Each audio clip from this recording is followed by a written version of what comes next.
To repair the Larson Electronics explosion-proof bug-eye light fixture, begin by removing the front cover from the center enclosure with the indicator light. Loosen the set screw using a 7/64" Allen wrench, and twist the cover counterclockwise to loosen. The O-ring may come up when removing. If so, simply slide it back down. The indicator light and cover plate is now accessible. Use a 5/32" Allen wrench to loosen the set screw holding this black cover plate.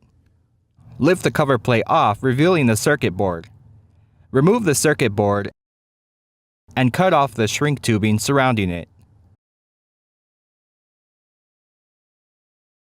Disconnect the two quick connect wires from the circuit board that power the bug-eye lamps. Remove all Wagos connecting the circuit board to the fixture. This is done by fully lifting the orange tabs to release the wires. The only remaining wires will be black, red, and white soldered to the board. Cut these remaining wires from the board. Strip the newly cut wires about 1/2 inch with wire strippers. Grab the new circuit board and find the wires labeled Exit Light Plus and Exit Light Minus. Attach these wires to the blue and yellow wires protruding from the enclosure. Yellow is positive and blue is negative. The battery connects to the black and white wires toward the bottom of the enclosure, freed from the Wagos earlier. Match the color black to black and white to white.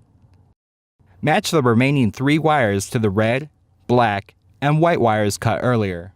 These are the line wires. Attach the 2 quick connector cables to the new board. It doesn't matter which one goes where, as long as they're each plugged into one of the ports. You will hear a click when locked in. Place all wires and circuit board into the housing. Replace the top cover plate with the indicator light.